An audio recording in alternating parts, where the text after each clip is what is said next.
Hello दोस्तों, मैं रजत Khandelwal school व्याख्याता इतिहास से। दोस्तों, अपन स्कूल व्याख्याता का जो प्रथम प्रश्न पत्र था, जिसके अंदर अपन जो भारत के जो प्रश्न थे, जो कंप्लीट जो अब तक आए हुए हैं 2011 से लेकर और 2022 तक के जो प्रथम प्रश्न पत्र के भारत के जो प्रश्न है, उसमें उनमें से मैंने 15 क्वेश्चन मैंने करवा दिए थे। आज दोस्तों अपन धीरे धीरे इस श्रृंखला को वापस शुरू करेंगे, क्योंकि 3-4 दिन में कहीं चला गया था और अब मैं डेली एक वीडियो के साथ मैं इसको डालूंगा। तो दोस्तों स्टार्ट करते हैं नए क्वेश्चन के साथ, और बिल्कुल 15 क्वेश्चन आज अपन इसके अंदर करवाएंगे बिल्कुल डिटेल से। तो स्टार्ट करते हैं। सबसे पहले पहला क्वेश्चन है दोस्तों, आज पहला है कि मैं नास्तिक क्यों हूं। ये किसने लिखा था? तो हम देखेंगे दोस्तों, ये इसका उत्तर हो जाएगा, इसमें ऑप्शन है, पहला है रास बिहारी बोस के द्वारा, सेकंड है भगत सिंह के द्वारा, तीसरा है सुभाष चंद्र बोस के द्वारा, और फोर्थ है चंद्रशेखर आजाद के द्वारा। तो दोस्तों ये 4 ऑप्शन है, और ये स्कूल व्याख्याता का जो प्रथम प्रश्न पत्र है उसके अंदर एक क्वेश्चन आया हुआ है। ठीक है ना, जो ग्रुप बने हुए होते हैं उसके अंदर एक क्वेश्चन आया हुआ है। तो इसका आंसर क्या होगा? तो दोस्तों इसका आंसर हो जाएगा भगत सिंह। कौन हो जाएगा? इसका आंसर क्या हो जाएगा? भगत सिंह। दोस्तों अपन देखेंगे, थोड़ा सा मैं थोड़ा समझा देता हूँ भगत सिंह के बारे में। भगत सिंह दोस्तों पंजाब के थे। हम देखते हैं कि कहाँ के थे। पंजाब के क्षेत्र के थे। और दोस्तों हम देखेंगे सबसे पहले एक संगठन बना था HRA। कौन संगठन बना था? HRA। कहां पर? कानपुर में। कानपुर में संगठन उससे जुड़े थे ये। उसके बाद दोस्तों सबसे पहले ये संगठन बना था, फिर बाद में दोस्तों इसका वापस से वो हुआ तो ये बना HSRA, जिसमें हम देखते हैं कहां पे बना ये? फिरोज शाह कोटला में। फिरोज शाह कोटला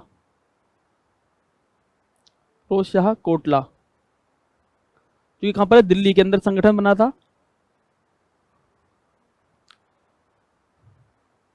ये संगठन बना था HSRA। ठीक है, और फिर हम देखते हैं इसके अंदर 4 लोग इससे जुड़े हुए थे। 4 लोग थे, जिसमें हम देखते हैं चंद्रशेखर आजाद,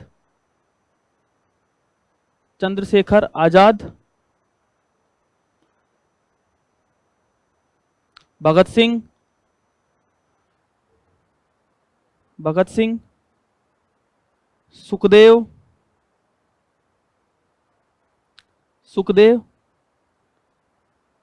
और 4 है राजगुरु। 4th कौन सा है? राजगुरु। तो ये 4 लोग थे जिन्होंने HSRA संगठन बनाया था। फिरोज शाह कोटला के अंदर, दिल्ली के अंदर पड़ता है। हिंदुस्तान सोशलिस्ट रिपब्लिकन एसोसिएशन नाम था इसका।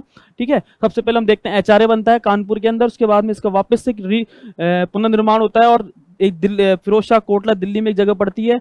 ठीक है, वहां पर HSRA बनता है। इसमें मुख्य लोग थे चंद्रशेखर आजाद, भगत सिंह, राजगुरु, सुखदेव। ठीक है, तमाम और भी लोग थे, लेकिन इसके अंदर मेन यही नाम है।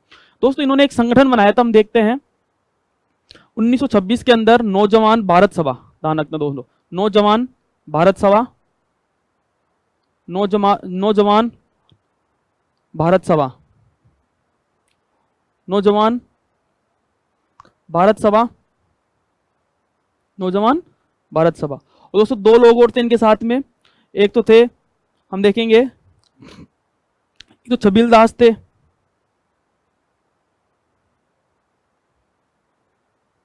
ठीक है, ये महत्वपूर्ण इनका नाम माना, छबील दास। ठीक है ना, तो नौजवान भारत सभा की स्थापना किसने की थी? 1926 के अंदर भगत सिंह ने। और दोस्तों हम देखते हैं कि जब हम देखते हैं कि जब लाला जी की मृत्यु हो गई थी, लाला जी की मृत्यु होने के बाद हम देखते हैं कि एक तो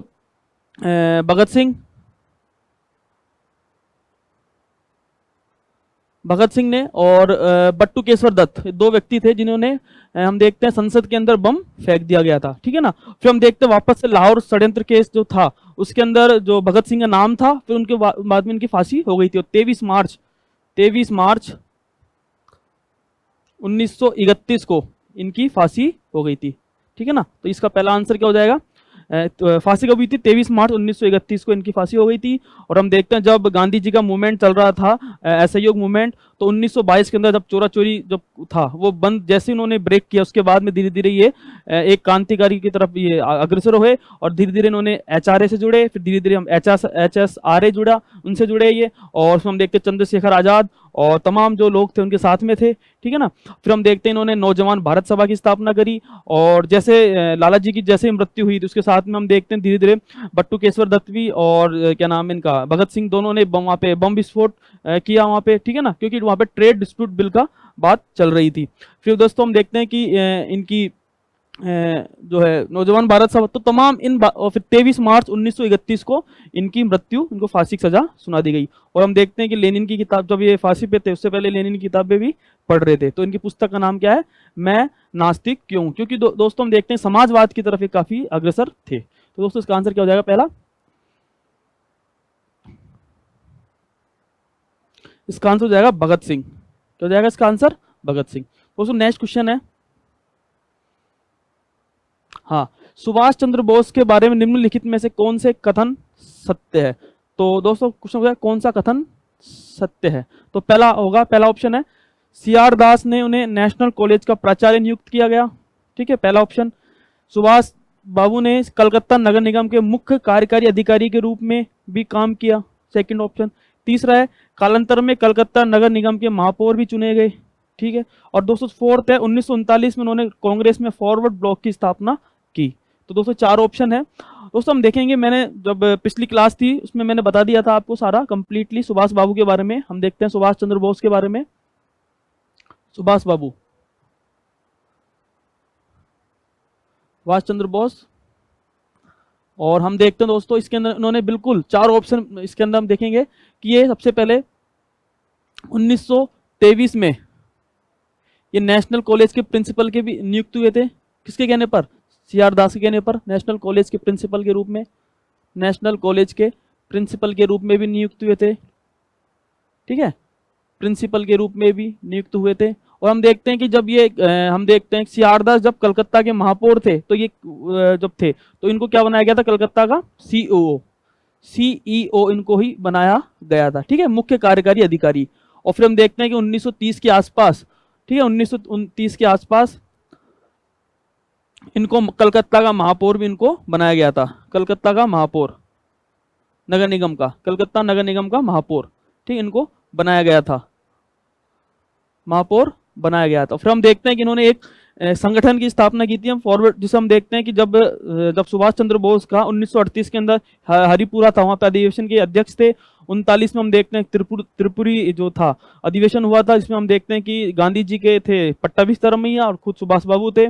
और इसके अंदर हम देखते हैं कि पट्टाभी सीतारमैया हार जाते हैं और इससे गांधी जी की हार मानी जाती है। फिर डॉक्टर राजेंद्र प्रसाद को बाद में जाके इनको अध्यक्ष चुन लिया जाता है। फिर दोस्तों हम देखते हैं कि जब ये इस्तीफा दे दिया सुभाष बाबू ने, तो इन्होंने एक फॉरवर्ड ब्लॉक की स्थापना भी की थी, ठीक है, उनके संगठन का नाम था फॉरवर्ड ब्लॉक। मई के आसपास इन्होंने 1939 में इन्होंने फॉरवर्ड ब्लॉक की भी स्थापना की थी। तो दोस्तों ये था सुभाष चंद्र बोस के बारे में। हम देखते हैं ऑप्शन देखेंगे तो सीआर दास ने उन्हें नेशनल कॉलेज का प्राचार्य नियुक्त किया, बिल्कुल सही है।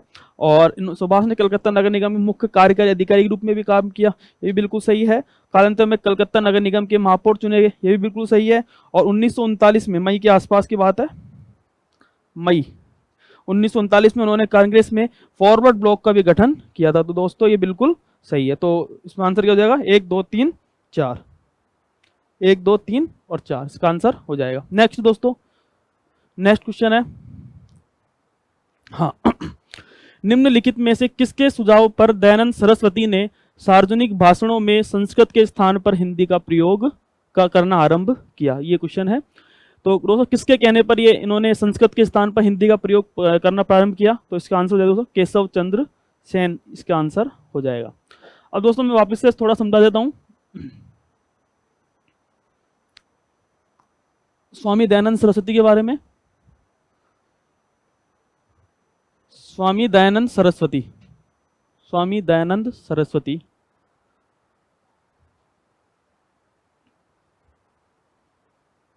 स्वामी दयानंद सरस्वती दो। सबसे पहले दोस्तों हम देखेंगे इनका जो जन्म था गुजरात में एक जगह पड़ती है मोरवी, 1824 में, 1824 के अंदर मोरवी गुजरात के अंदर इनका जन्म हुआ था।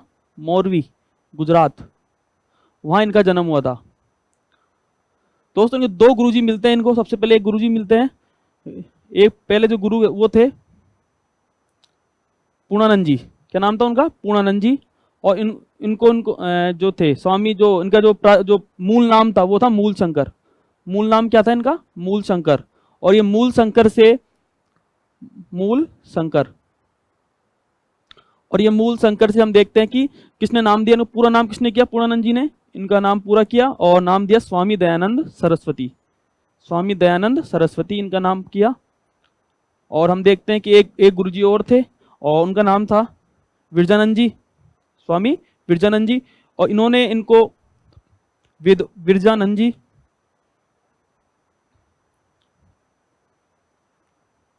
विरजानंद जी, इन्होंने इनको प्रकृति की ओर यानी वेदों की ओर, वेदों का ज्ञान दिया, वेदों का ज्ञान दिया। और इन्होंने फिर हम देखते हैं कि इन्होंने एक नारा दिया था और नारा था वेदों की ओर लौटो। नारा दिया था इन्होंने वेदों की ओर लौटो, लौटो, वेदों की ओर लौटो, लौटो और लौटो। ये था दोस्तों। फिर हम देखते हैं दोस्तों इन्होंने, इनके कुछ संगठन है, हम देखते हैं आर्य समाज की इन्होंने स्थापना करी। तो आर्य समाज की स्थापना करने के लिए हम देखते हैं सबसे पहले इंपॉर्टेंट है आर्य समाज की इन्होंने स्थापना करी 3 चरणों में। हम देखते हैं कैसे। सबसे पहले 1875 के अंदर बॉम्बे के अंदर, 1875 के अंदर बॉम्बे, वहां पर इन्होंने स्थापना करी। और 1877 के अंदर लाहौर और 1878 के अंदर दिल्ली। ये लाहौर में स्थापना करी आर्य समाज की, लाहौर और दिल्ली। और दोस्तों हम देखते हैं इन्होंने स्व भाषा, स्व शिक्षा, स्व भाषा, स्व शिक्षा, स्वधर्म, स्वधर्म, तमाम इन स्व भाषा, स्व शिक्षा, स्वधर्म इनकी इन्होंने बात करी, बिल्कुल ठीक है ना। और हम देखते हैं कि स्वामी दयानंद सरस्वती इन्होंने कुछ पुस्तकें भी लिखी थी। हम देखते हैं सत्यार्थ प्रकाश इनकी पुस्तक है, सत्यार्थ प्रकाश, सत्यार्थ प्रकाश। अद्वैत मत का खंडन, अद्वैत मत का खंडन। ये जो मूर्ति है पूजा थी उसका इन्होंने विरोध किया था। दोस्तों ये बातें थोड़ी बड़ी स्वामी दयानंद सरस्वती के बारे में। तो हम देखते हैं सबसे पहले इनका जन्म 1824 के अंदर मोरवी गुजरात के अंदर इनका जन्म होता है। इनका जो मूल नाम था वो क्या था? मूल शंकर इनका मूल नाम था। फिर हम देखते हैं कि जो इनके गुरु थे पूर्णानंद जी, इन्होंने इनका नाम पूरा किया और नाम रखा स्वामी दयानंद सरस्वती, इनका नाम रखा गया। फिर हम देखते हैं दोस्तों एक और गुरुजी थे, उनका नाम था विरजानंद जी। इन्होंने वेदों का इनको ज्ञान दिया और फिर नारा उन्होंने दिया कि वेदों की ओर लौटो, ठीक है। फिर हम देखते हैं दोस्तों इनकी पुस्तक भी है, सत्यार्थ प्रकाश है, अद्वैत का जो है खंडन है, तमाम इनकी पुस्तक है। और फिर हम सबसे बड़ी बात दोस्तों, इन्होंने आर्य समाज की इन्होंने स्थापना करी। हम देखते हैं 1875 के अंदर बॉम्बे के अंदर स्थापना करी, 77 में लाहौर के अंदर और 1878 के अंदर दिल्ली के अंदर इन्होंने स्थापना करी। और हम देखते हैं कि पूरे स्व भाषा, स्व शिक्षा, स्व धर्म का इन्होंने जो है वो पाठ पढ़ाया था। तो दोस्तों स्व शिक्षा यानी स्व हर चीज, स्वराज्य की बात कर रहे थे, स्व भाषा की बात कर रहे थे, स्व शिक्षा की बात कर रहे थे, ठीक है ना, स्व धर्म की बात कर रहे थे, यानी खुद का, यानी उन्होंने भारत की जो है, भारत की आध्यात्मिकता और जो नैतिकता है उन्होंने बात करी। तो दोस्तों ये थे स्वामी दयानंद सरस्वती जी का, थोड़ा सा मैंने बिल्कुल संक्षिप्त में मैंने इसको आपको समझा दिया। नेक्स्ट दोस्तों हम देखेंगे, नेक्स्ट क्वेश्चन है, हाँ, इनमें से कौन तो उसका आंसर क्या हो जाएगा? तो उसका तो आंसर दोस्तों हम देखते हैं कि हो ही जाएगा, ठीक है ना, केशव चंद्र सेन। नेक्स्ट क्वेश्चन है, हाँ, इनमें से कौन सम्राट अकबर के दरबार में चित्रकारी के उस्ताद थे? तो इसका आंसर क्या होगा दोस्तों? कौन सा सम्राट अकबर के दरबार में चित्रकारी के उस्ताद थे? तो इसका आंसर क्या होगा? तो दोस्तों इसका आंसर हो जाएगा, पहला ऑप्शन है अबुल हसन, सेकंड है मुश्किन, थर्ड है ख्वाजा अब्दुल समद और फोर्थ है उस्ताद मंसूर। तो 4 इसके अंदर ऑप्शन है, इसके अंदर आप आंसर बताइए। तो क्वेश्चन क्या पूछा है? अकबरी दरबार में चित्रकारी के उस्ताद थे, तो कौन? तो इसका आंसर क्या होगा दोस्तों? इसका आंसर ख्वाजा अब्दुल समद। तो दोस्तों मैं कुछ समझा देता हूं मैं आपको चित्रकार के रूप में। मुगल चित्रकला, मुगल चित्रकला दोस्तों हम देखेंगे जो मुगल चित्रकला है उसका जो स्वर्ण काल है, मुगल जो चित्रकला है उसका स्वर्ण काल किसके माना जाता है? जहांगीर का समय हम देखते हैं कि स्वर्ण काल जहांगीर के समय माना जाता है, जहांगीर के समय माना जाता है। और हम देखते हैं कि उसके समय बहुत सारे चित्रकार थे। कौन कौन से? सबसे पहले हम बात करेंगे चित्रकारों की। देखो चित्रकार, सबसे पहला है दोस्तों, सबसे पहला है बिशनदास, बिशनदास, फारूक बेग, फारूक बेग, अबुल हसन, अबुल हसन, अबुल हसन, जिसकी उपाधि थी दोस्तों, हम देखते हैं इसकी उपाधि थी नादिर उल जमा, नादिर उल जमा, नादिर उल जमा, इसकी ये उपाधि थी। ठीक है, फिर हम देखते हैं कि मनोहर इसी समय था, मनोहर, ठीक है ना, ये थे इसके समय। दोस्तों तमाम जितने चित्रकार वो मैन इसके अंदर मैंने आपको बता दिए मैंने, ठीक है ना, बिशनदास, फारूक बेग, अबुल हसन, मनोहर, और भी चित्रकार जिसे अपन पढ़ाऊंगा पर टॉपिक, तो उसमें पूरा मैं समझाऊंगा कि कौन कौन चित्रकारों ने क्या क्या बनाया था। तो दोस्तों हम देखते हैं कि जो है अकबर के समय भी कुछ चित्रकार थे, और इसमें अंदर सबसे इंपॉर्टेंट था दसवंत, दसवंत था जो कि पालकी उठाने काम करता था, ठीक है, बसावन ये था।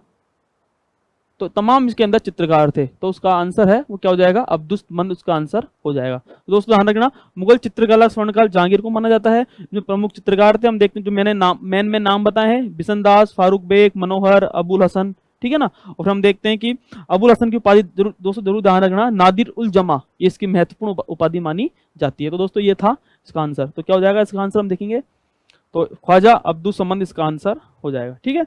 और हम देखते हैं कि उस्ताद मंसूर, दोस्तों हम देखते हैं उस्ताद मंसूर, ये भी जहांगीर के समय था, किस समय था, जहांगीर के समय था, ठीक है ना। तो ये तमाम चीजें आपको याद करनी है, चित्रकार याद करना है, कौन कौन चित्रकार है, उनकी उपाधियां क्या क्या है, सब मैंने आपको नोट्स में मैंने करवा रखा है। अब मैं दोस्तों धीरे धीरे, अब मैं जो क्वेश्चन के माध्यम से भी करवाऊंगा, और धीरे धीरे मैं जो थ्योरी के माध्यम से मैं पूरा कंटेंट आपको इसके अंदर प्रथम स्कूल व्याख्याता प्रथम प्रश्न पत्र के अंदर मैं कराने की कोशिश करूंगा। और जो भी इतिहास के जो भी 15 क्वेश्चन आए हुए हैं अब तक के, जो भी भारत के हो, ठीक है, अभी तो मैं दोस्तों भारत की करवा रहा हूँ, अब धीरे धीरे मैं राजस्थान की तरफ भी मैं मूव करूंगा। तो धीरे धीरे मैं आप डेली, अब एक वीडियो डेली आपके पास पहुंचेगी, ठीक है। नेक्स्ट दोस्तों हम बात करेंगे, नेक्स्ट क्वेश्चन है, हाँ, निम्नलिखित में से कौन सा मुद्दा उन मांगों का हिस्सा था जो गांधी जी ने गवर्नर जनरल इरविन को भेजी थी, कौन सा हिस्सा नहीं था। दोस्तों ध्यान रखना, कौन सा हिस्सा नहीं था पूछा है, तो ये गांधी जी से क्वेश्चन आया हुआ है, तो कौन सा नहीं था, तो संपूर्ण मद्य निषेध, ये बिल्कुल पहला ऑप्शन है, संपूर्ण मद्य निषेध था, भूमि कर में 50% की कमी थी, नमक कर का उन्मूलन था, और फोर्थ है भारत को पूर्ण आंतरिक स्वायत्तता थी। तो कौन सा इसके अंदर नहीं था, तो दोस्तों कौन सा इसका आंसर हो जाएगा, तो इसके अंदर हो जाएगा कि भारत को पूर्ण आंतरिक स्वायत्तता इसके अंदर नहीं दी गई थी। तो दोस्तों ध्यान रखना, तीनों ये महत्वपूर्ण है। और भी 11 मांगी थी टोटल, कितनी गांधी जी की कितनी मांगी थी, 11। इसमें हम देखते हैं 3 मांग तो ये रही, और हम जैसे जैसे पढ़ेंगे धीरे धीरे तो उसको मैं पूरी 11 मांगों के साथ मैं आपको लिखाते हुए चलूंगा। नेक्स्ट दोस्तों हम देखेंगे नेक्स्ट क्वेश्चन, हाँ दोस्तों मैंने करवाई दिया 21वां है, कहाँ और कब आर्य समाज की स्थापना हुई, तो मैंने आपको करवा दिया था कि स्वामी दयानंद सरस्वती के अंदर। और हम देखते हैं कि तीन थे इसके अंदर, सबसे पहले मुंबई के अंदर 1875 के अंदर, 1877 के अंदर हम देखते हैं लाहौर, और 1878 के अंदर हम दिल्ली। तो इसका आंसर क्या हो जाएगा, बॉम्बे 1875। तो इसका आंसर ये हो जाएगा।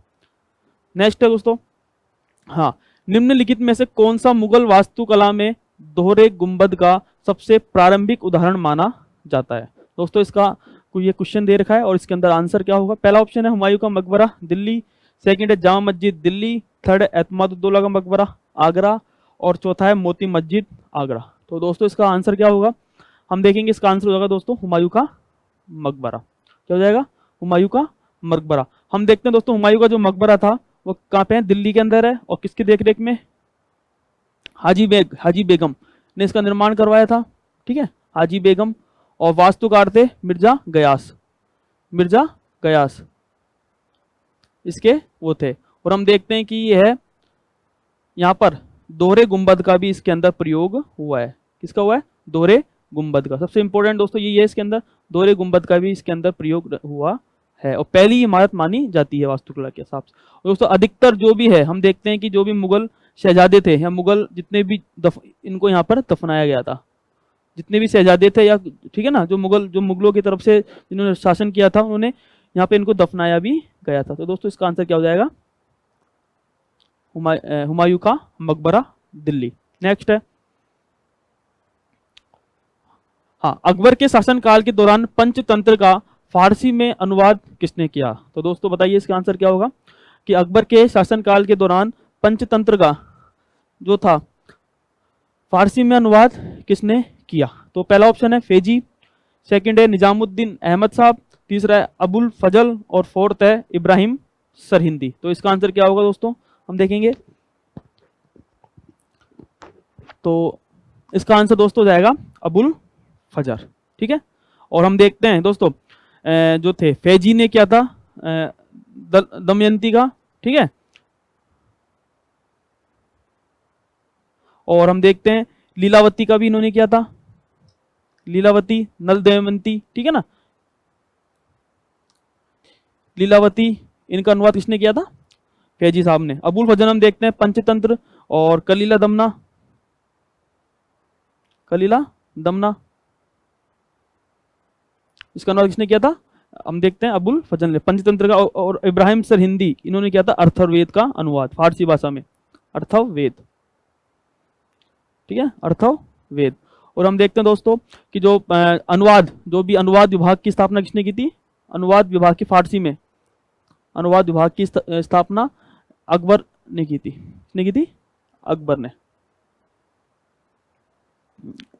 तो हम देखते हैं कि क्वेश्चन है अकबर के शासनकाल में कौन सा पंचतंत्र का फारसी में अनुवाद किसने किया था? हम देखते हैं फैजी साहब ने नल दमयंती और लीलावती का किया था, अबुल फजल ने हम देखते हैं कलीला दमना और पंचतंत्र का किया था, इब्राहिम सरहिंदी ने अर्थवेद का इन्होंने अनुवाद किया था। तो दोस्तों ये था कि अनुवाद विभाग की जो स्थापना की थी अकबर ने की थी।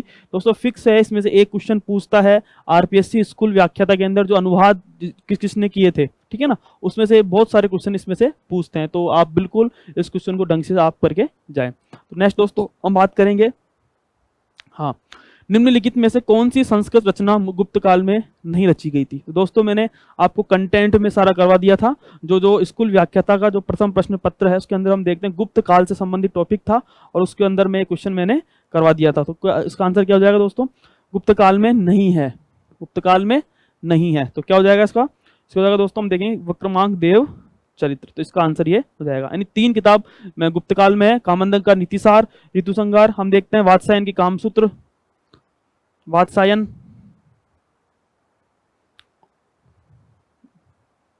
और ऋतु संहार हम देखते हैं कालिदास जी का, कालिदास जी की रचना है ये। दोस्तों ये जो विक्रमांक देव चरित्र चालुक्य राजाओं के संरक्षण में किया गया था, चालुक्य राजा थे उसके समय ये किया गया था, ठीक है, विक्रमादित्य षष्ठ के दरबार में, विक्रमादित्य 6 उसके दरबार में था ये। और हम देखते हैं कि कामंदक की नीतिसार, तो ये हम देखते हैं कि गुप्त काल में कौन सी रचना नहीं थी, तो कौन सी, विक्रमांक देव का चरित्र, ये इसके अंदर रचना नहीं थी। दोस्तों नेक्स्ट है, हाँ, बंकिम चंद्र चटर्जी के बारे में निम्नलिखित कथनों पर विचार कीजिए, ठीक है। पहला ऑप्शन है उन्होंने बंगला संस्कृति के उत्थान हेतु बंग दर्शन नामक पत्रिका का प्रकाशन किया, ठीक है। सेकंड है आनंद मठ के अतिरिक्त उन्होंने दुर्गेश नंदिनी और कपाल कुंडला उपन्यास भी लिखे। तो दोस्तों हम देखते हैं बंकिम चंद्र चटर्जी के बारे में। तो इसका आंसर क्या होगा दोस्तों, हम देखेंगे। तो पहला अभी इसके अंदर बिल्कुल सही है, और सेकंड भी आनंद मठ के अलावा इन्होंने दुर्गेश नंदिनी की उनका उपन्यास था। दोस्तों हम देखेंगे ये उपन्यास, कपाल कुंडला था, ठीक है, ये थे, राज सिंह था, ये तमाम इनके उपन्यास के। तो इसके अंदर दोनों इसके अंदर, और ये दोस्तों पहला है कि इन्होंने बंगला संस्कृति के उत्थान हेतु बंग दर्शन 1874 के आसपास है दोस्तों, 1874 के आसपास बंग दर्शन नामक पत्रिका का भी इन्होंने प्रकाशन किया था। इन्होंने, हम देखेंगे कि बंकिम चंद्र जो चटर्जी है उन्होंने इनका प्रकाशन किया था। और हम देखते हैं कि इन्होंने 1882 के आसपास, हम देखेंगे आनंद मठ 1882 के आसपास आनंद मठ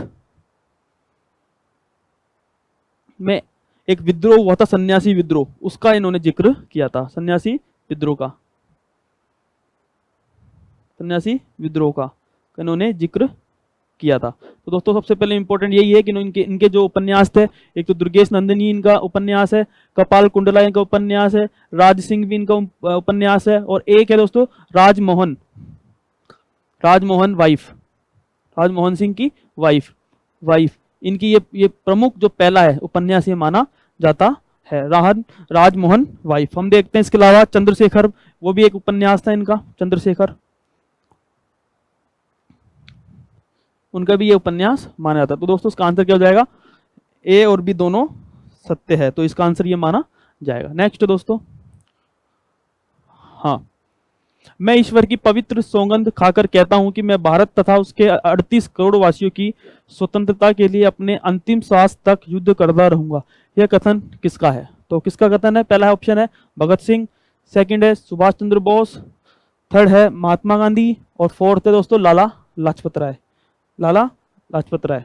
तो इसका आंसर क्या हो जाएगा दोस्तों, हम देखेंगे इसका आंसर हो जाएगा सुभाष चंद्र बोस। दोस्तों ध्यान रखना, हमेशा सुभाष चंद्र बोस से और बाल गंगाधर तिलक से हमेशा आपको एक क्वेश्चन 100% इन जो है, जो स्कूल व्याख्याता प्रथम प्रश्न पत्र है उसमें से एक क्वेश्चन आपको जरूर मिलेगा। तो इसलिए सुभाष चंद्र बोस को तो आप ढंग से पढ़ के जाएं, और सरदार पटेल और बाल गंगाधर तिलक, ये तीन तो ऐसे हैं कि अगर बहुत सारे नेता पढ़ रहे हो तो उनमें से ये सुभाष बाबू तिलक साहब, इनको तो आप जरूर ही पढ़ के जाएं, ताकि एक क्वेश्चन आपको वहां पे मिल जाएगा, ठीक है ना। तो दोस्तों सुभाष बाबू का तो फिक्स ही क्वेश्चन है। नेक्स्ट है, हम देखेंगे, तो हाँ दोस्तों ये है वही है, सूची फर्स्ट को सूची सेकंड से सम्मिलित कीजिए और निम्नलिखित कूट से सही उत्तर ढूंढिए। तो हम देखेंगे कि किताबें नाम लेखक दे रखे हैं, साथ में इनका ग्रंथ दे रखे हैं, तो मैंने आपको करवा चुका है फर्स्ट ग्रेड का फर्स्ट पेपर के अंदर। हम देखते हैं 12वीं की किरातार्जुनियम, शूद्रक की मृच्छकटिकम, विशाख दत्त की देवी चंद्रगुप्तम, और विष्णु शर्मा की पंचतंत्र। तो हम देखेंगे 12वीं की किरातार्जुनियम, तो इसके अंदर आंसर हो जाएगा 1 4 3 2 1, तो इसका आंसर ये हो जाएगा। नेक्स्ट दोस्तों, हाँ, गांधी जी ने दांडी यात्रा कब प्रारंभ की? क्वेश्चन है दोस्तों, गांधी जी ने दांडी यात्रा कब प्रारंभ की? तो हम देखते हैं फरवरी 12 1922 को, मार्च 12 1930 को, अप्रैल 6 1930 को, और मार्च 2 1930 को। तो इसका आंसर क्या हो जाएगा दोस्तों, तो इसका आंसर हो जाएगा मार्च 1930 को। देखते दोस्तों, सबसे पहले इंपॉर्टेंट हम देखते हैं, बता देता हूं मैं आपको, दांडी यात्रा, गांधी जी ने दांडी यात्रा 12 मार्च 1930 को ये यात्रा प्रारंभ करी, ठीक है ना। और हम देखते हैं 6 अप्रैल 1930 को ये यात्रा दांडी में तोड़कर, वहां नमक कानून तोड़कर ये यात्रा खत्म करी। इनके साथ में एक व्यक्ति और गए थे, वो थे वेब मिलर। फिर हम देखते हैं कि साथ में सविनय अवज्ञा जो आंदोलन मूवमेंट था वो चलता है, और पूरे भारत के अंदर तमाम जगह यात्राएं प्रारंभ हो जाती है। अलग अलग क्षेत्रों में हम देखेंगे, दक्षिण के क्षेत्र में भी, मध्य के क्षेत्र में, तमाम जगह इनकी यात्रा चालू हो जाती है। तो दोस्तों क्वेश्चन बहुत बार पूछा हुआ है, और हम देखते हैं कि सुभाष बाबू ने भी इनके बारे में बहुत अच्छा सा बताया है, जिक्र किया है सुभाष बाबू ने भी, ठीक है ना। हम देखते हैं कि नेपोलियन ने जिस तरह से रोम की यात्रा की थी, उसी तरह हम देखते हैं कि जो दांडी जी ने भी 12 मार्च 1930 को दांडी यात्रा प्रारंभ करी, ठीक है। और सॉरी दोस्तों, नेपोलियन ने पेरिस की यात्रा की थी। किसकी थी? नेपोलियन ने पेरिस की यात्रा की थी, पेरिस की यात्रा की थी, तो ठीक है ना। और उसी तरह गांधी जी ने भी 12 मार्च 1930 को दांडी यात्रा प्रारंभ की, साथ में वेब मिलर को लिया, और 6 अप्रैल 1930 को ये यात्रा समाप्त होती है। नेक्स्ट दोस्तों हम देखेंगे 29वां क्वेश्चन है, हाँ दोस्तों सबसे इंपॉर्टेंट, जो सबसे अच्छा क्वेश्चन है वो यही है, ठीक है। 1943 में सुभाष चंद्र बोस द्वारा निर्मित स्वतंत्र भारत की अस्थायी सरकार को निम्नलिखित में से किन किन देशों ने मान्यता प्रदान करी? तो दोस्तों इसके अंदर होगा, इसमें क्या दो मैं वापिस से समझाता हूं। सुभाष चंद्र बोस, सुभाष चंद्र बोस,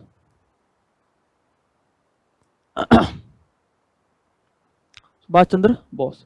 दोस्तों हम देखते हैं 1930 तक 40 तक मैंने समझा दिया था आपको पूरा डिटेल से, और दोस्तों हम देखते हैं कि 1940 के आसपास, 1940 के बाद हम देखते हैं ये सबसे पहले कलकत्ता थे, कांग्रेस पार्टी ने इनको निकाल दिया, और कांग्रेस पार्टी ने इनको निकलने के बाद हम देखते हैं कलकत्ता थे, कलकत्ता से हम देखते हैं दोस्तों ये काबुल गए, कहाँ गए? काबुल। और हम देखते हैं काबुल जाने के बाद ये मॉस्को गए, यानी रशिया गए, ठीक है। और हम देखते हैं दोस्तों रशिया जैसे ही हम देखते हैं जब रशिया पर अटैक, जर्मनी ने अटैक कर दिया, ठीक है, उसके बाद में हम देखते हैं कि जर्मनी की ओर तरफ गए ये, और हम देखते हैं कि जर्मनी गए, और जर्मनी से दोस्तों हम देखते हैं जापान की तरफ गए, जापान की तरफ गए।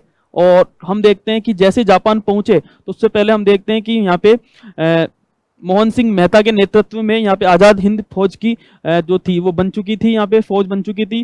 फिर हम देखते हैं कि 1943 में उन्होंने सिंगापुर में आज़ाद हिंद फौज का गठन कर दिया।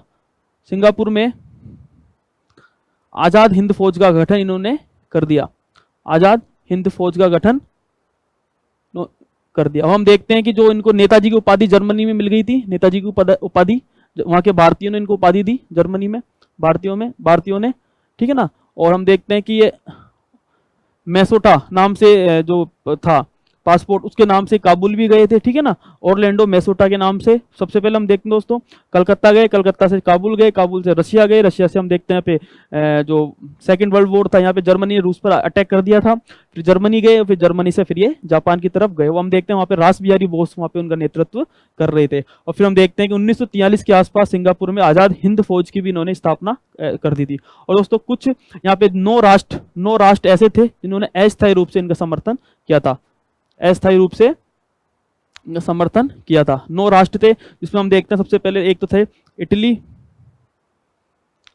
ने समर्थन किया इनका, आयरलैंड ने समर्थन किया, आयरलैंड ने इनका समर्थन किया, ठीक है। हम देखते हैं चाइना ने इनका समर्थन किया, कोरिया ने इनका समर्थन किया, ठीक है, इनका समर्थन किया। और हम देखते हैं दोस्तों इटली है, जापान है, जर्मनी है। तो दोस्तों ये जो जिन्होंने समर्थन किया वो मैं आपको टोटल 9 राष्ट्र ऐसे थे जिन्होंने इनका समर्थन किया। तो दोस्तों इसका आंसर क्या हो जाएगा हम देखेंगे। तो दोस्तों इसका आंसर हो जाएगा, हम देखेंगे कि जापान ने समर्थन किया, बिल्कुल। किन किन देशों ने मान्यता प्रदान, तो जापान ने की, आयरलैंड ने भी बिल्कुल की, और कोरिया ने की हम देखते हैं, और इटली ने भी इसकी मान्यता प्रदान की थी। तो दोस्तों इसका आंसर क्या हो जाएगा 1, 2, 3 और 4। दोस्तों टोटल 9 राष्ट्र थे जिन्होंने जो मान्यता उन्होंने प्रदान की थी। दोस्तों ये था सुभाष चंद्र बोस के बारे में पूरा डिटेल से 1920 से लेकर 1900 जब तक उनकी डेथ हुई थी तब तक का पूरा विवरण सुभाष बाबू के बारे में। 100% आरपीएससी एक क्वेश्चन इसमें से 100 हमेशा पूछती है, तो इसलिए आप जब भी आप पढ़े तो सुभाष बाबू को ढंग से पढ़े, बिल्कुल डिटेल से पढ़े, समझ के पढ़े। और उनकी जो हम देखते हैं कि कहाँ कहाँ गए ये, ठीक है। सबसे पहले हम देखते हैं कि सबसे पहले कलकत्ता से हम देखते हैं, उसके बाद काबुल से हम देखते हैं रशिया से हम देखते हैं फिर जर्मनी से फिर जापान, और जापान में आके इन्होंने आज़ाद हिंद फौज की स्थापना करी थी। विभिन्न बटालियनों की इन्होंने स्थापना, लक्ष्मी बटालियन, ठीक है, तमाम जितनी बटालियन थी उन्होंने यहाँ पे स्थापना करी। फिर धीरे धीरे हम देखते हैं कि जो सुभाष बाबू उनकी वहाँ पे किसी प्लेन क्रैश में इनकी जो मृत्यु हो जाती है। तो दोस्तों ये था सुभाष बाबू के बारे में। नेक्स्ट दोस्तों आज का लास्ट क्वेश्चन है, हम देखेंगे 30वां क्वेश्चन है दोस्तों, और मैंने क्वेश्चन आपको समझा भी दिया था। तीसरा है, निम्नलिखित में से किसने पहली बार स्वराज शब्द का प्रयोग किया और हिंदी भाषा को भारत की राष्ट्रभाषा के रूप में स्वीकार किया। तो इसका आंसर क्या होगा दोस्तों, हम देखेंगे, सीधा आंसर है स्वामी दयानंद सरस्वती। तो दोस्तों ये टोटल थे, मैंने 15 क्वेश्चन मैंने आपको करवा दिए हैं। स्कूल व्याख्याता प्रथम प्रश्न पत्र इतिहास के अंदर जो 15 क्वेश्चन आएंगे उसमें से हम देखते हैं कि टोटल जितने भी क्वेश्चन अब तक आए हुए हैं भारत के, यानी 2011 से लेकर 2022 तक के जो प्रथम प्रश्न पत्र इतिहास से जो क्वेश्चन भारत के जो भी क्वेश्चन आए हुए हैं वो सारे क्वेश्चन मैं आपको डिटेल से समझा के, और मैं साथ में आपको थ्योरी अब मैं धीरे धीरे डालूंगा, एक वीडियो डेली। तो आपको मैं बिल्कुल एक चीज़ समझा के मैं इसको आपको करवा रहा हूँ। इसलिए आप चैनल को लाइक करिए, सब्सक्राइब करिए। बहुत बहुत धन्यवाद।